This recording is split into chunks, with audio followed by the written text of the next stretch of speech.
Ya, assalamualaikum warahmatullahi wabarakatuh. Kita lanjutkan mata kuliah teknologi pengolahan limbah. Kali ini kita akan membahas teknologi yang berkaitan dengan penurunan pencemaran udara atau emisi. Ya, pencemaran udara itu bisa alami ya atau natural yang berasal dari misalnya gunung berapi gitu ya, meletusnya gunung berapi atau juga bisa diakibatkan oleh aktivitas manusia, baik yang stationary, yang tetap gitu ya, seperti industri, pabrik, kemudian maupun yang mobile, seperti alat transportasi. Jenis polutan sendiri itu ada dibagi menjadi primary polutan, yaitu yang berasal dari langsung dari sumber-sumber emisi tadi seperti gunung berapi, pabrik, kemudian kendaraan bermotor seperti CO, CO2, SO2, NO, NO2, kemudian hidrokarbon dan suspended particle gitu ya. Atau juga kalau, dari primary pollutant ini nanti akan bereaksi ya lanjutan menghasilkan senyawa-senyawa yang lain. Misalnya dari SO2 menjadi SO3 atau menjadi H2SO4, kemudian NO menjadi HNO3 ya, yang menyebabkan nantinya menjadi hujan asam, nah gitu ya. Dari sini jenis-jenis polutan itu macamnya banyak ya, ada yang partikulat atau particulate matter, contohnya debu ya. Debu aktivitas dari, industri-industri mengenai pengecilan ukuran seperti semen, nah gitu ya. Kemudian nitrogen oksida ya, nitrogen oksida ini ada 2 ya, ada yang termal maupun yang prom gitu. Yang termal itu berasal dari reaksi nitrogen dengan oksigen kepada reaksi pembakaran ya pada temperatur tinggi, atau juga nitrogen yang terkandung dalam bahan bakar ya, contohnya dari batu bara maupun dari biomasa gitu, akan ada menghasilkan NOx-nya. Sedangkan sulfur oksida ya ini dari sulfur-sulfur yang terkandung dalam bahan bakar. Nah, misalnya dalam gas alam ada 2S, kemudian dalam batu bara, ada dalam komponen ultimate-nya ya, ada S-nya di sana ya. Nanti terbakar menjadi SOX-nya gitu ya. Kemudian ada juga jenis polutan yang lain yaitu hidrokarbon ya. Hidrokarbon misalnya apa?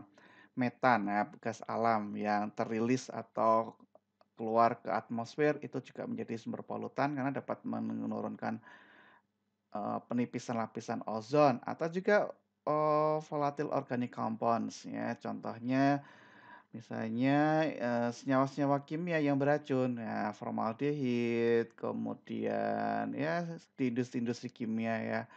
Nah itu ada atau solvent-solvent ya, solvent-solvent, benzen dan lain-lain. Kemudian ada karbon monoksida, ada timbal ya, timbal misalnya kalau dulu kan untuk meningkatkan angka oktan menggunakan PB atau timbal ya, ya di kendaraan bermotor. Kemudian ozon, dioksin, dioksin ini juga sama untuk, karena pembakaran ya, karena pembakaran yang mengandung Cl, nah gitu ya. Nah dari situ tadi, beberapa dari polutan itu akan menjadi secondary pollution ya. Misalnya SO2 atau SO3 menjadi H2SO4 yang dapat nanti bereaksinya ini ya, NOx dan SOx bereaksi dengan udara dengan uap air gitu ya, akan menjadi H2SO3, H2SO4, dan HNO3 ya, yang nantinya akan turun menjadi hujan asam yang berakibat pada misalnya nanti korosif ya, kemudian airnya menjadi asam dan lain-lain ya, yang dapat menyebabkan kerusakan berbagai macam. Nah, kualitas, udara sebenarnya dari aktivitas manusia itu kan tadi mengakibatkan beberapa macam, polusi gitu ya. Jadi makanya pemerintah, melalui permen itu mengkriteriakan kualitas udara gitu ya. Kualitas udara yang baik itu ya, rentang dia diberi angka 0 sampai 51 ya. Kalau kualitas udara baik itu berarti tidak mempengaruhi kesehatan manusia maupun hewan ya gitu ya, maupun tumbuhan. Tapi kalau yang berbahaya ya, sudah merugikan kesehatan ya, merugikan kesehatan karena beberapa polutan itu menyebabkan karsinogenik juga ya, menyebabkan karsinogenik. Nah, ini ya, misalnya CO. Nah, CO itu dapat meningkatkan kardiovaskuler pada orang bukan perokok yang berpenyakit jantung dan akan tampak beberapa kelemahan yang terlihat secara nyata gitu ya. Terus kalau NO itu dapat menyebabkan sensitif terhadap penyakit asma maupun bronkitis, ya gitu ya. Ozon ini dapat menyebabkan penyakit paru-paru kronis, ya. SO2 juga menyebabkan asma dan bronkitis terutama di saluran pernafasan ya intinya ya sebagian besar tuh ya, asma, bronkitis. Makanya perlunya kalau berkendara menggunakan masker ya untuk mengurangi meminimalkan dampak polusi yang ada supaya paru-paru kita tetap sehat, ya. Itu kalau preventif dari kita ya, tapi harusnya, emisi atau pencemaran itu dapat dikurangi. Maka dari itu sebenarnya kita akan membahas teknologi penurunan emisi atau polutannya.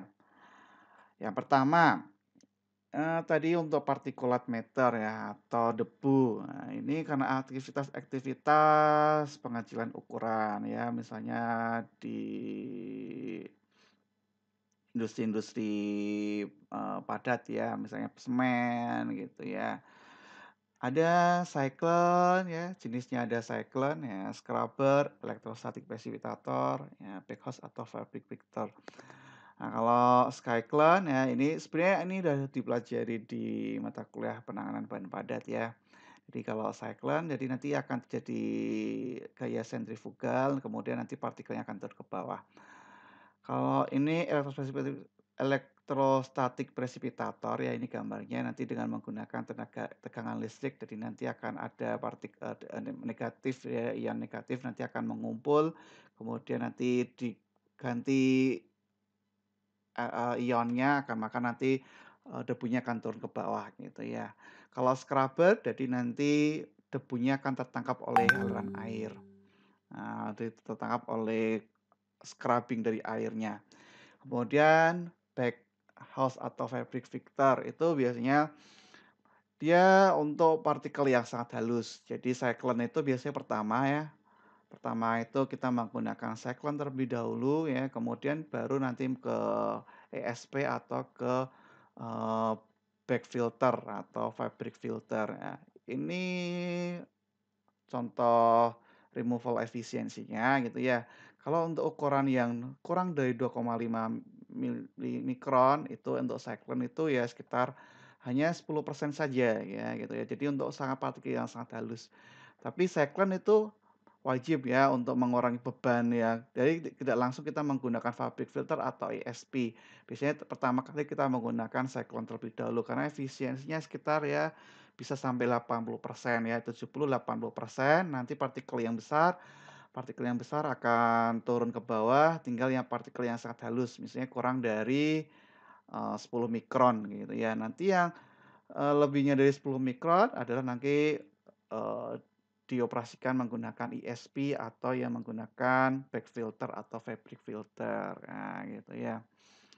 Hingga nanti tidak ada sama sekali debu yang keluar di suatu pabrik gitu ya. Nah, ini contoh untuk yang bag filter jadi dalam satu rangkaian alat ini banyak ya filternya itu bentuknya seperti ya selongsong gitu ya dari semacam kain gitu ya, tapi bukan kain juga ya. Nah, dia mempunyai ukuran pori tertentu. Jadinya nanti sebenarnya kalau dia semakin lama semakin bagus kinerjanya karena dia akan semakin efisien karena tertutupin pori-porinya dengan partikel-partikel gitu ya, tertutup dengan partikel-partikel nanti makanya bisa menahan hingga partikel kurang dari 2 mikron. Nah, gitu ya. Itu untuk yang particulate matter. Kemudian kita lanjut ke SOx ya, untuk menurunkan karena tadi kita bahas bahwa sulfur itu terkandung dalam berbagai macam bahan bakar ya, entah itu senyawa dari gas maupun dari batu bara atau dari minyak ya gitu ya. Biasanya karena di dalam suatu bahan bakar itu mengandung sulfur, ketika dibakar dia akan menghasilkan SO2 ya, SOX ya, SO2, SO3. Nah, untuk menurunkan beban pencemaran SO2 gitu ya, menurunkan emisi SO2 di alat-alat pembakaran seperti furnace, kemudian di kiln atau di Eee, boiler, nah, itu kita dapat menambahkan aditif gitu ya. Aditifnya berupa bisa kita menggunakan kapur ya, CaCO3 ya, atau menggunakan CaO ya. Jadi kalau CaCO3 itu dilakukan selama pembakaran. Jadi di dalam boilernya kita tambahkan, selain misalnya kalau kita menggunakan batu bara, kita tambahkan CaCO3, jadi kapur gitu ya, selama pembakaran. Nah, tapi kalau penggunaannya setelah boiler, maka kita menggunakan, namanya, eee, CaO ya. Jadi CaCO3 yang sudah dilepaskan CO2-nya. Jadi sudah dibakar pada temperatur lebih dari 750, nanti CaCO3 akan bereaksi menjadi CaO. Nah, ya CaO atau kalau menggunakan yang kering CaO, kalau menggunakan basah kita menggunakan CaOH2 kali ya. Biasanya disebutnya kalau CaO3 kan limestone kan, ya itu tergantung. Kalau kita CaO berarti kita menggunakan yang dry flue-gas desulfurization. Kalau CaOH2 kali berarti kita menggunakan yang wet, ya gitu ya. Kalau aditif yang menggunakan CO3 ini di dalam ruang pembakaran karena dia temperaturnya tinggi, nanti CaCO3 akan berubah menjadi, CaO plus CO2 ya. Jadi tanpa kita membuat CaO dulu kalau langsung pembakaran. Tapi kalau untuk pembakaran dari batu kapur itu, ya kita ubah menjadi CaO terlebih dahulu dengan kita dibakar atau dipanaskan pada temperatur, ya minimal 750 ya atau 900 ya gitu ya. Kalau bedanya CaO3 kan tidak larut ya, nanti kalau CaO itu larut dalam air, nah gitu ya. Nah ini ya, CaCO3 pada temperatur tinggi akan berubah menjadi CaO, baru kemudian nanti CaO bereaksi dengan SO2 menjadi gipsum ya, CaSO4. Nah ini ya, CaO plus CaSO2 menjadi CaSO3, kemudian nanti akan terjadi oksidasi lanjutan menjadi CaSO4. Nah, ini ada, perbandingan ya, perbandingan Ca terhadap S ya, wah optimum berapa sih? Kadang kan kita mencoba-coba ini dari sebuah literatur ya, sebuah riset, misalnya untuk SO2 sebesar 750 miligram per meter kubik, ya kemudian kita buat perbandingannya, berapa sih Ca terhadap S-nya dibandingkan ketika menggunakan wet atau, tanpa moisture atau kering, atau yang menggunakan moisture atau wet atau basah. Ternyata di sini keluarannya ya perbandingan CA semakin tinggi CA-nya otomatis semakin bagus, maka semakin banyak SO yang tertangkap ya. SO yang tertangkap yang bereaksi menjadi gipsum, nah gitu ya. Misalnya dengan air dan penambahan air itu juga akan meningkatkan ya, meningkatkan karena nanti akan ada yang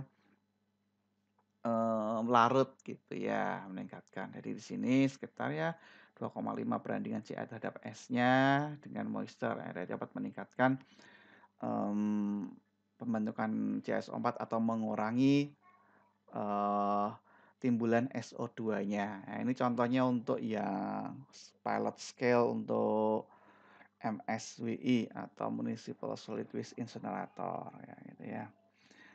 Tuh itu kan kering ini ya. Ini untuk yang kita bahas yang pertama adalah yang wet ya, wet FGD. Jadi, dari flue gas ya, jadi tidak langsung di dalam boilernya. Jadi kalau kalau sudah keluar dari boiler atau furnace, kemudian kita lewatkan ke dalam absorber ya. Absorber di sini kita menggunakan slurry ya, slurry-nya dari limestone atau kapur ya, dalam silo, kemudian ditambahkan air menjadi slurry ya, karena kalau CaCO3 kan tidak larut ya. Nah, kalau CaO tadi larut CaO3 jadinya slurry ya, slurry atau bubur, kemudian nanti masuk ke dalam scrubber ya, kemudian disirkulasi gitu ya. Nanti akan terbentuk gipsum di sini, ya akan padatnya turun di sini, kemudian difiltrasi ya, kemudian menjadi gypsum. Nah, SO-nya. Makanya nanti ini SO yang masukannya, kemudian ini SO keluarannya ya. Dikontrol sampai memenuhi batas dari regulasi ya. Regulasi pemerintah berapa batasannya, emisinya, berapa ppm gitu yang boleh diperbolehkan. Nah, baru nanti sesudah memenuhi baku mutu baru boleh dilepas ke lingkungan melalui stek atau ceropong. Nah, ini gambarannya ya. Gambarannya wet flue gas desulfurization ya. Ini reaksinya ya CH3 plus O2 plus air plus oksigen menjadi CaSO4 plus air dan CO2. Itu tadi kalau limestone ya wet. Kalau dry ya kita bisa menggunakan langsung CaO ya. CaO jadi langsung dimasukkan, ini bisa juga CaO bisa juga ini kan berarti karena dry ya, dry di flue gas ya, flue gasnya dimasukkan CaO, nanti CaO-nya akan bereaksi dengan SOX ya menjadi CaSO4-nya gitu ya. Ini kalau ya ini CaO yang ketika digunakan masuk ke dalam flue gas desulfurization. Kemudian NO. NOx itu dipengaruhi oleh thermal NOx ya, karena kita kalau pembakaran menggunakan nitrogen, otomatis nanti akan ada terbentuk NO juga ya, antara reaksi N2 dan O2, atau dari NOx yaitu dari nitrogen yang terkandung dalam bahan bakar. Nah ini disebabkan juga karena ekses air maupun temperatur gitu ya. Ini contoh ppm konsentrasi ppm dari gas alam maupun dari minyak ya, minyak misalnya solar atau mungkin ya dari minyak lah ya, bensin dan lain-lain. Nah, semakin tinggi temperaturnya ya, semakin tinggi temperaturnya maka nanti juga akan semakin tinggi nitrogen oxide yang dihasilkan. Nah, itu ya semakin rendah ya semakin berkurang. Begitu juga dengan excess air gitu ya. Excess air kalau XSR-nya semakin kecil ya, mendekati stoichiometry, dia NOx-nya tinggi, ya. NOx-nya tinggi, tapi kalau, XSR-nya dinaikkan, ya dia bisa berkurang. Tapi kalau, apa namanya, terlalu berlebih juga nanti tidak bagus juga ya, tidak bagus juga terhadap pembakaran. Makanya supaya NOx-nya turun, nanti kita pembakarannya dengan cara bertingkat gitu ya. Karena XSR-nya berlebih, jadi nanti ditambahkan oksigen lagi. Jadi NO-nya tambahkan oksigen lagi, maka nanti turun. Nah, gitu ya. Nanti kita akan bahas teknik penurunan NOx, ya, gitu ya. Nah, ini ya teknik penurunan NOx. Jadi pertama, modifikasi teknik pembakarannya untuk menekan pembentukan NOx ya. Mengoperasikan pada excess air udara berlebih yang rendah. Oh, jadi jangan terlalu berlebih ya. Oh ya, di sini ya. Karena kalau sini nanti nggak efisien. Kalau lebih-lebihnya di sini, ya NOx-nya tinggi. Ya. Tapi apa efeknya kalau excess air-nya dikurangin? Excess air-nya dikurangin, NOx-nya turun, oke. Tapi nanti efek sampingnya adalah CO-nya, akan terbentuk CO. Nah, ini nanti semacam buah si malakama gitu ya. Kita turunkan excess air-nya, dihasilkan CO, gitu ya. Tapi NOx-nya turun. Tapi kalau excess air-nya dinaikkan, CO berubah menjadi CO2, ya. Di sini kan naik, excess air-nya dinaikkan ya. Kemudian NOx-nya tinggi, ya. Tapi kalau bisa juga dilebihkan, tapi kalau dilebihkan lagi, efisiensi pembakaran turun, ya. Excess air-nya terlalu besar, efisiensi pembakaran turun. Nah, jadi itu ya, memodifikasi, mengoperasikan excess air yang rendah dulu, oke. Kemudian melakukan resirkulasi flue gas-nya. Jadi flue gas-nya diputar ya, resirkulasi. Kemudian menyusun konfigurasi ruang bakar dan dengan melakukan reburning gitu ya. Jadi nggak langsung satu temperatur, jadi kita bikin tahapan-tahapan dengan adanya primary primary air, secondary air ya gitu ya. Nah itu dari pembakarannya ya, jadi mencegah pembentukan NOx-nya. Tapi kalau NOx-nya udah terbentuk, ya kita bisa menggunakan flow gas statement seperti halnya tadi SOX tadi ya. Misalnya dengan selective non-catalytic reduction atau menggunakan selective catalytic reduction. Jadi kita bisa menggunakan katalis atau tidak menggunakan katalis ya. Atau juga bisa menggunakan adsorpsi.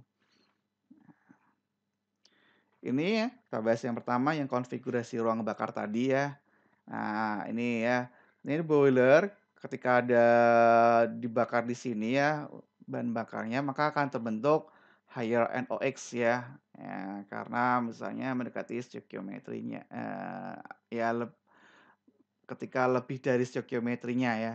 Sedikit di atas stoikiometrinya. NOx-nya tinggi ya. Karena apa? Karena untuk supaya efisien. Efisien dengan, CO-nya terbentuknya sedikit ya, udah menjadi CO2 semua. Kalau pembakaran nggak sempurna kan efisiensinya rendah ya.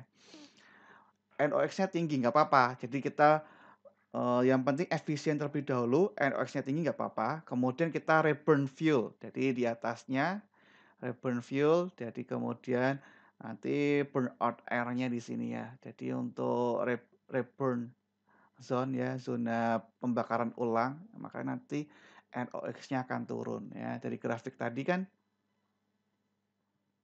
nah ini kan ya di sini berarti bisa turun ke sini gitu ya. Nah ini ya, jadi ada, ini misalnya untuk batu bara. Jadi biasanya kita pakai secondary air ya, ada primary air, ada secondary air ya, untuk mengurangi NOx-nya. Nah, itu kalau di ruang ruang bakar. Kalau sudah menjadi flue gas, maka kita melakukan yang, bisa menggunakan katalis atau tanpa menggunakan katalis.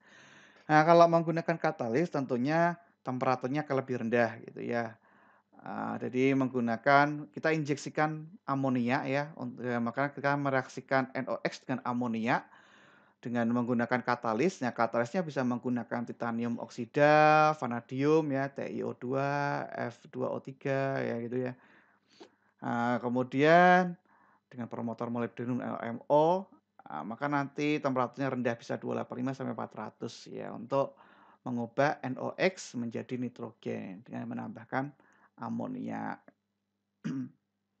Nah ini ya, jadi gas NOx kita injeksikan amonia, nanti amonia dan NH3 melalui suatu katalis ya, F2O5 atau TiO2, titanium oksida atau vanadium oxide. Kemudian di sini akan bereaksi NOx dengan NH3-nya ya pada suhu 285 sampai 400 nanti menghasilkan nitrogen dan H2O dan yang bersih gitu ya. Clean gas. Itu kalau yang katalis. Kalau tanpa katalis berarti mau nggak mau eh, temperaturnya tinggi karena fungsi katalis menurunkan energi aktivasi maka bisa temperatur rendah kecepatannya tinggi gitu ya. Berarti kalau supaya kecepatan reaksinya meningkat, maka harus kalau tanpa katalis harus pada suhu tinggi. Nah, ini bisa kalau non katalitik kita bisa selain menggunakan amonia juga bisa menggunakan urea gitu ya. Dalam ruang bakar pada temperatur tinggi. Nah, kemudian nanti akan NOx bereaksi menjadi N2 dan H2O. Nah, 850 sampai 1100 ya. Kalau tadi kan kurang dari itu ya. Nah, kalau tadi 285 sampai 400, ini 850 sampai 1100. Nanti NH3 bereaksi dengan NO ya, atau ada yang menggunakan oksigen atau tanpa oksigen nanti bisa menghasilkan nitrogen dan air. Kalau ureanya sebagai reduktor ya, kalau ini sebagai fungsinya reduktor ya. Jadi ureanya ini akan menghasilkan N2 dan H2O dan CO2. Nah, faktor yang mempengaruhi keberhasilan reduksi NOx pada SNCR karena tanpa katalis, maka dipengaruhi juga dari posisi letak atau injeksinya ya. Jadi posisi injeksinya di mana supaya nanti bertemu NOx-nya itu bertemu dengan amonia atau ureanya. Kemudian waktu tinggalnya ya, kemudian rasio NH3 per NOx. Ya, kalau ini dari riset paling ekonomis pada rasio sekitar 1,5 perbandingan amonia yang diinjeksikan terhadap NOx-nya gitu ya, supaya ekonomis kalau terlalu banyak boros, kalau kurang nanti masih ada emisi NOx-nya ya. Kemudian pencampuran reduktor dengan gasnya. Jadi supaya nyampur kayak gimana kita menggunakan spray nozzle yang bagus supaya nanti menjadi droplet kecil-kecil yang dapat, bercampur dengan NOx atau gasnya, gitu ya. Kemudian kita lanjut ke volatile organic compounds ya, senyawa hidrokarbon dan senyawa beracun ya. Sebelum dibuang ke lingkungan perlu dibakar terlebih dahulu atau diubah menjadi CO2 dan H2O. Nah, misalnya kalau metan ya, metan itu ya ini sepertinya semacam, flare ya, ada flare atau thermal oxidizer ya teknologinya. Jadi kan kalau kita ketahui seperti CH4 itu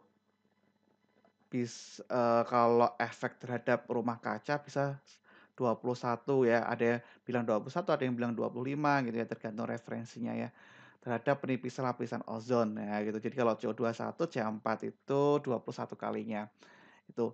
Kalau selain itu kasusnya CH4. Kalau kita di industri kimia menggunakan solvent, nah itu ada benzen, formaldehyde, pelarut, dan lain-lain yang mudah menguap, itu kan juga akan berbahaya bagi lingkungan.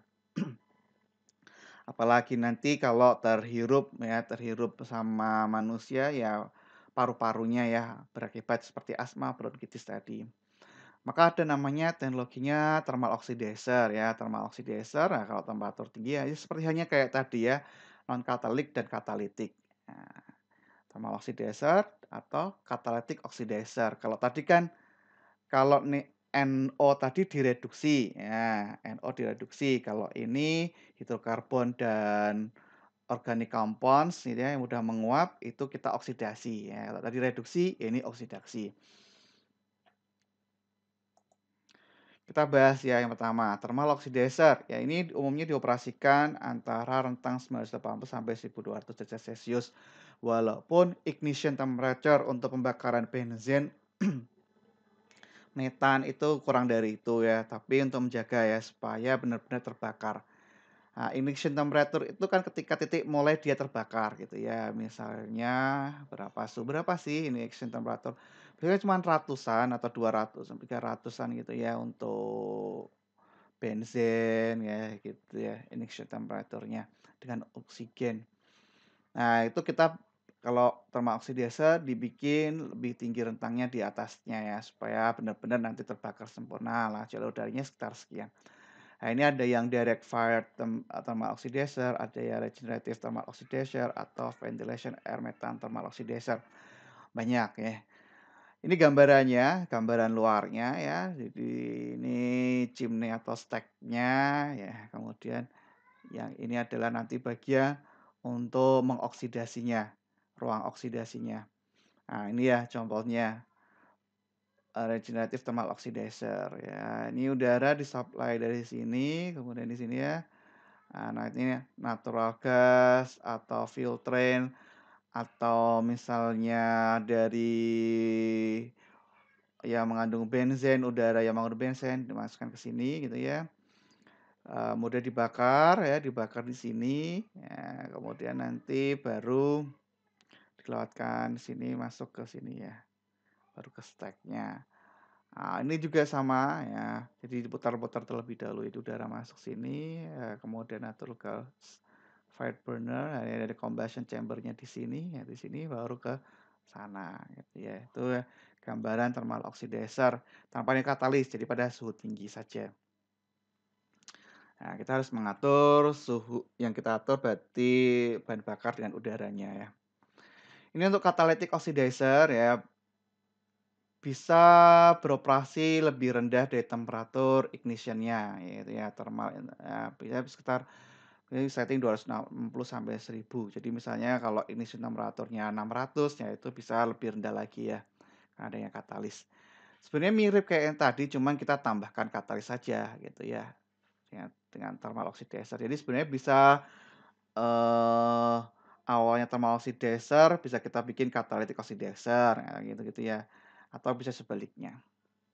Nah, kalau misalnya emisinya berkurang, nah gitu ya. Nah ini ya, ini untreated gas, jadi udara atau gas yang masih mengandung pencemar volatile matter, volatile compound ya, volatile organic compounds ya, kemudian dikeluarkan di sini. Jadi ada pertukaran panas juga di sini sebenarnya ya. Nah, kan di sini ada pertukaran panas. Di sini ada pertukaran panas ya, ini untuk ya panas, kemudian mau dilewatkan katalis, ya kemudian nanti ya ada heat exchanger, jadi clean gas-nya keluar. Nah, jadi panas panas hasil pembakaran di sini kan tinggi ya, nah dimanfaatkan untuk memanaskan ini, ya jadi nanti yang keluar di steknya juga temperaturnya rendah gitu ya. Yang dikontrol nih fuel systemnya. Nah, terus yang terakhir injeksi karbon aktif ya, ya ini digunakan untuk menjerap dioksin ya, dioksin dan logam-logam berat ya. Nah, sebelumnya House ya gitu ya. Tuh. Dan rangkaiannya ini contohnya rangkaiannya ya, ini untuk insenerator misalnya dari sampah yang kemarin kita bahas ya. Kemudian sampah di sini ya diendapkan sekitar beberapa hari, licitnya nanti turun airnya, jadi kering baru masuk ke grade insenerator yang kemarin sudah kita bahas ya. Kemudian di sini bisa kita injeksikan apa ya, amonia gitu ya, ya untuk mengurangi NOx ya. Kemudian di sini desulfurization, kita di sini kan ada limestone-nya ya, limestone dan mungkin activated carbon. Nah, nanti dia masukkan ke sini, di-scrubbing ya, nanti SO jadi menjadi gypsum, baru nanti masuk ke pengering ya, kemudian masuk ke back, filter ya, back filter, baru kemudian nanti dibuang ke lingkungan ya, gas bersihnya. Jadi sudah supaya memenuhi baku mutu ya, dioksinnya, NOx-nya, SOx-nya maupun particulate matter-nya ya. Jadi semuanya sudah bersih baru kita buang ke lingkungan.